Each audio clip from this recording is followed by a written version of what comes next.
morning, West Warwick High School. Today is Friday, February 17th, and it is a day E. The periods go 7-4-5, advisory 1-2-3. My name is Mr. White. And I'm this week's guest anchor, Miss Giorgio, and this is the morning show. Now please stand for the Pledge of Allegiance. I pledge allegiance to the flag of the United States of America and to the republic for which it stands, one nation, under God, indivisible, with liberty and justice for all. And congratulations to sophomore Kaden Dao, who won an honorable mention in the Wright, Rhode Island short story competition for her story, Great Game. Kaden will be a published author and will attend an awards ceremony at the Newport Art Museum. Congratulations. Attention seniors, if you still need to purchase your cap and gown, please see Mr. Boucher by today. Every senior must purchase a cap and gown to walk the stage for graduation. Upcoming days, both of our basketball teams will be hosting playoff games, and we need to show our support. We need to show our Wizard pride by coming out in full force and supporting our teams.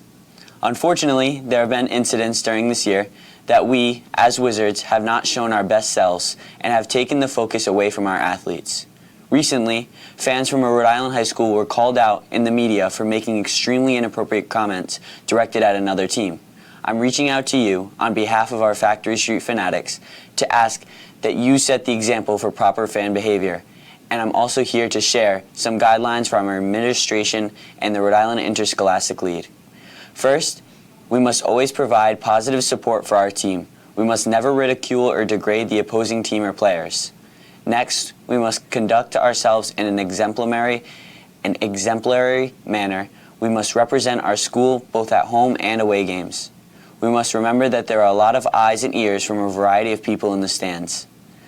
We also must assist cheerleaders with yells, chants, etc. We must only use cheers that support and uplift the teams involved. We must treat opposing players, coaches, spectators, and support groups with respect and enthusiasm. They're all there just to support as we are. We must applaud good performances on both teams. We should also always display proper sportsmanship towards officials. An official should never be degraded or ridiculed for a call they make. They have the right to have fans removed from games if their behavior is unacceptable.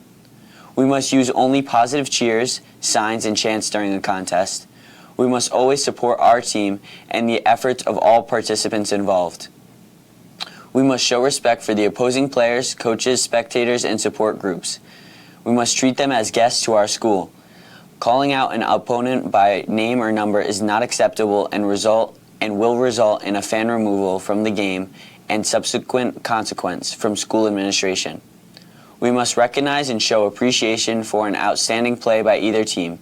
We must be a positive role model at events through our own actions and by censoring those around us whose behavior is unbecoming.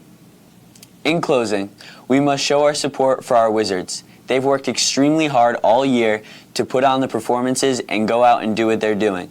We must be at those games and support them, but we have to do it appropriately. We have to be role models for ourselves, our school, and for our counterparts. So please show up to all the games and do your best to behave and represent our school positively. Thank you.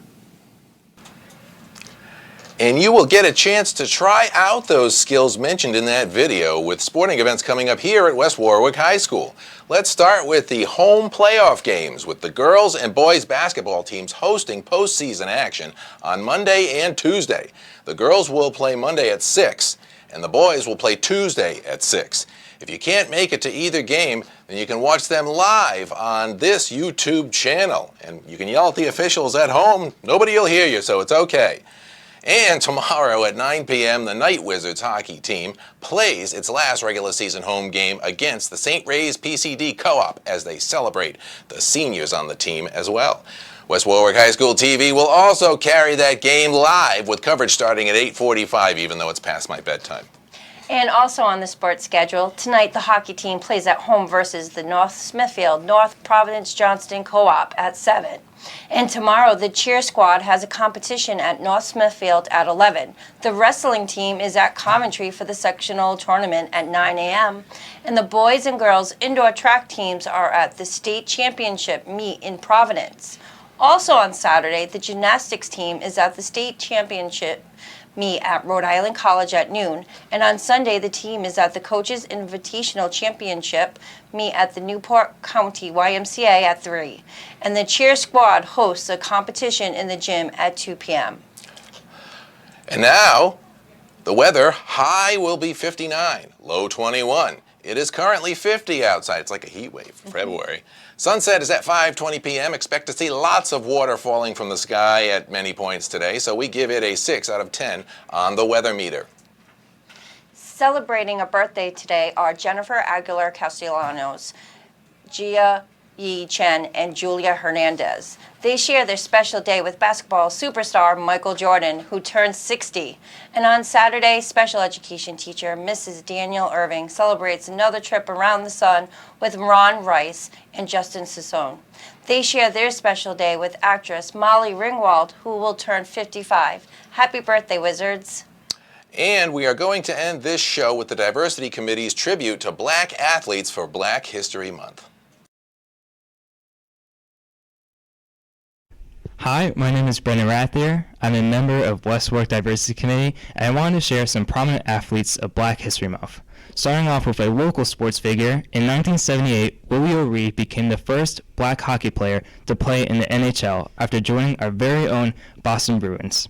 Another prominent athlete that paved the way for diversity in sports is track star Wilma Rudolph. In 1960, Wilma became the first American woman to win 3 gold medals in a single Olympics. Her dedication to running amidst discrimination inspired both girls and boys to join track and fostered future inclusivity in all sports. Finally, it wouldn't be right talking about sports in February without mentioning the Super Bowl. Did you know that last week's matchup between the Eagles and the Chiefs was the first one between 2 starting black quarterbacks? If you're interested in discussing more about these topics, please consider joining the Diversity Committee. Meetings are every Tuesday. Thank you.